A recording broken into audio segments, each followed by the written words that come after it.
छत्तीसगढ़ राज्य लोक सेवा आयोग द्वारा राज्य के उच्च शिक्षा विभाग में अंग्रेजी विषय के लिए सहायक प्राध्यापक की चयन सूची जारी हुई, जिसमें शिक्षाकर्मी गजानन नायक भी चयनित हुए हैं। सरायपाली से लगे माधोपाली गांव के शिक्षाकर्मी गजानन नायक ने मेहनत की एक मिसाल पेश की है। शिक्षाकर्मी रहकर स्कूली छात्रों को पढ़ाने के बाद अब असिस्टेंट प्रोफेसर के रूप में अपनी सेवा देंगे। नायक जी, स्वागत है आपका पहुना.इन में। जी नमस्कार।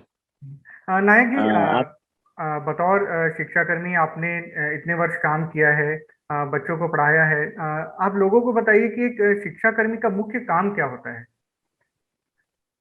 जी शिक्षाकर्मी या शिक्षक ये कोई अलग नहीं है सर। शिक्षाकर्मी भी एक शिक्षक है। एक सिस्टम के चलते शिक्षक शिक्षाकर्मी बन गया था। तो जैसे कि अन्य शिक्षक ड्यूटी करते हैं, अपने स्कूल में बच्चों को पढ़ाते हैं, वही काम शिक्षाकर्मी, जो कि अब विलुप्त हो चुका है, डाइंग कैडर में आ गया है और कोई शिक्षाकर्मी नहीं है, सभी शिक्षक हैं। और ये खुशी की बात है कि किन टीचर किन में और कोई भेद नहीं रह गया। जी जी। किन किन कक्षा के छात्रों को आप पढ़ाते हैं? जी मैं 2009 से लेक्चरर के पोस्ट पे पदस्थ था, और 2009 से मैं कक्षा 9वीं 10वीं 11वीं 12वीं चारों कक्षाओं की क्लासेस लेता था। जी। आप इतने लंबे समय तक शिक्षाकर्मी के बतौर शिक्षाकर्मी काम किए हैं। अब असिस्टेंट प्रोफेसर के रूप में आप अपनी सेवा देने जा रहे हैं। तो ये एक बड़ा मेहनत भरा सफर था आपका। तो एक शिक्षाकर्मी से असिस्टेंट प्रोफेसर तक का सफर तय करने में आपने किन चुनौतियों का सामना किया, या किस प्रकार ये तैयारियां की? जी सर, बिल्कुल इस संदर्भ में मैं कहना चाहूँगा। सन 2005 में मेरी नियुक्ति 2000 सॉरी वर्ग 3 के रूप में हुई थी। वर्ग 3 से तात्पर्य प्राइमरी शिक्षक से होता है। उसके बाद वर्ग 2 मतलब कक्षा 6वीं से 8वीं तक, फिर वर्ग 1 में नियुक्ति हुई। वर्ग 1 में नियुक्ति मेरी 2009 में हो गई थी, लेकिन थोड़ा-सा एक पॉज़ सा लग गया था। एक सैचुरेशन सा आ गया था मन में कि वर्ग 1 बन गए और कुछ नहीं है आगे। धीरे धीरे साथी लोग सन 2012 में एक बार वैकेंसी आई थी सर। तब से मेरे मन में भी इच्छा हुई कि अगर बाकी साथी लोग बन सकते हैं असिस्टेंट प्रोफेसर, तो मैं क्यों नहीं बन सकता। और वहाँ से मैंने अपना जर्नी स्टार्ट किया, और 2017 में मैंने पहली बार नेट क्रैक किया। उसके बाद तुरंत 2018 और 2 बार सेट की परीक्षाएं भी उत्तीर्ण की। और जैसे ही भूपेश गवर्नमेंट आई, तो उनका पहला कदम था शिक्षकों की भर्ती और सहायक प्राध्यापकों की भर्ती। लेकिन कोविड के चलते कुछ ऐसा हुआ, थोड़ा सा विलम्ब जरूर हुआ, लेकिन गवर्नमेंट जो है निरंतर अपने काम में अग्रसर रही, और लगभग भर्ती पूर्ण की कगार पे है। जी। वर्तमान में आप पीएचडी भी कर रहे हैं, पंडित रविशंकर शुक्ल विश्वविद्यालय से आपकी पीएचडी जारी है। क्या विषय है, किन टॉपिक पर ये सब काम जारी है आपका? जी, मेरा टाइटल है, मेरा रिसर्च का टाइटल है नम्बिका, vision of black women in the select novel of Flora and Nwapa. इस संदर्भ में मैं कहना चाहूंगा कि अफ्रीका की जो वुमेन है, वहाँ की जो महिलाएं हैं, उनमें एक खास कल्चर वहाँ वहाँ पाई जाती है, जिसको इग्बो कल्चर कहा जाता है। तो इग्बो इग्बो कल्चर में वहाँ की महिलाएं कैसे जीवन जीती हैं, उनको कौन कौन सी समस्याओं का सामना करना पड़ता है, और कैसे स्टीरियोटाइप जो परंपरागत कहा जाता है कि महिला केवल माँ होती है, केवल पत्नी होती है, तो इससे बढ़कर महिला और भी, उसका भी एक अस्तित्व है, उसका भी एक पहचान है। इन सभी का अध्ययन जो है फ्लोरा एंड वापा, जो कि राइटर हैं, फर्स्ट अफ्रीकन वुमेन राइटर कहलाती हैं वो, उनके 5 नॉवेलों को तुलनात्मक रूप से अध्ययन करके खोज करेंगे, हम शोध करेंगे। छत्तीसगढ़ के आदिवासी इलाकों में भी कुछ महिलाएं हैं, ऐसी हैं जो मुख्य धारा से वंचित हैं। तो क्या इसमें उन्हें भी शामिल करेंगे आप? जी बिल्कुल, ये कल्चरल स्टडी है सर। और कल्चरल स्टडी, आपने एक कल्चरल स्टडी कैसे किया जाता है को जान जाएंगे, तो उसको ट्राइब्स वुमेन में, दलित वुमेन में, यहाँ तक कि सारे फील्ड में आप उसको अप्लाई कर सकते हैं कि उसके कॉन्सिक्वेंसेस क्या हैं, कहाँ से ये समस्या आ रही है, और इनकी स्थिति अच्छी क्यों नहीं है।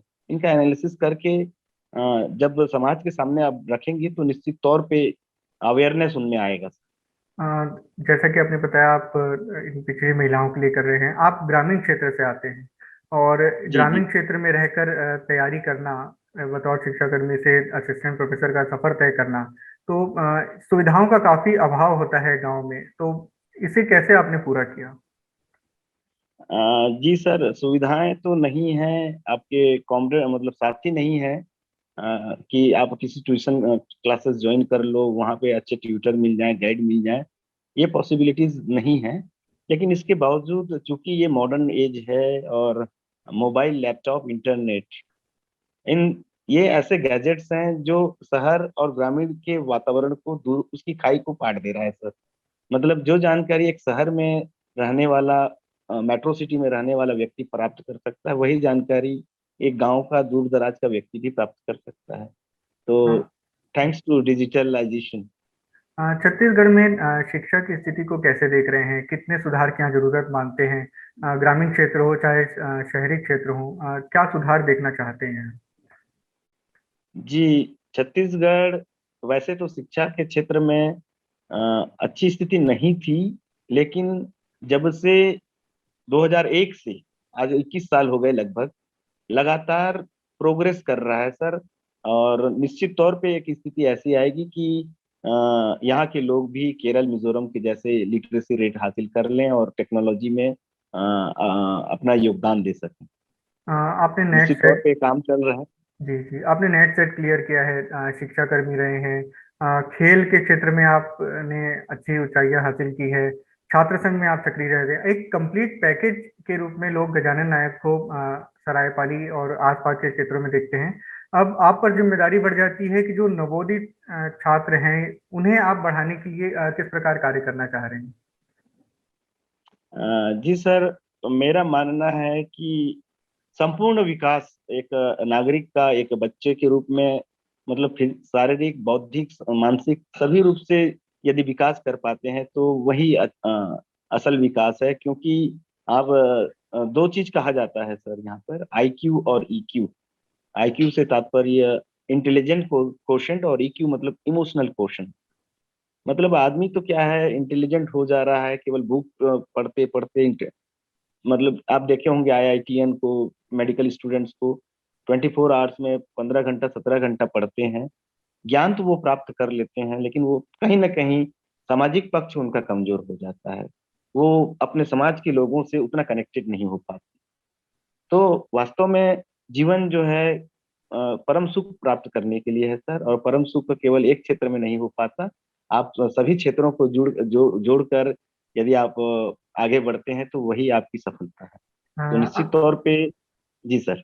जी, अंत में मैं इतना ही पूछना चाहूंगा कि छत्तीसगढ़ में ऐसे बहुत से गजानन नायक हैं जो कड़ी मेहनत जी जी। करके आगे आना चाहते हैं।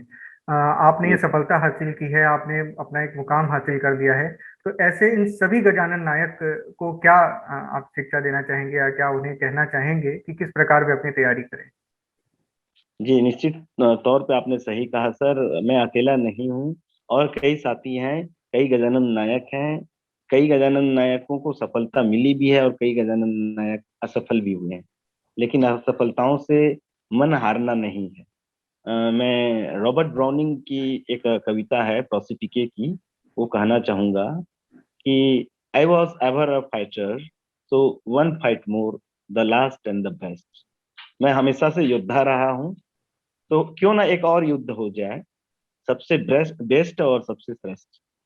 इसी संदेश के साथ मैं आप सभी का शुक्रिया अदा करना चाहूंगा, पहुनाइन.com के प्रोड्यूसर को, और साथ ही सभी दर्शक बंधुओं को। आप सभी ने मुझे इतना सारा प्यार दिया, धन्यवाद सर।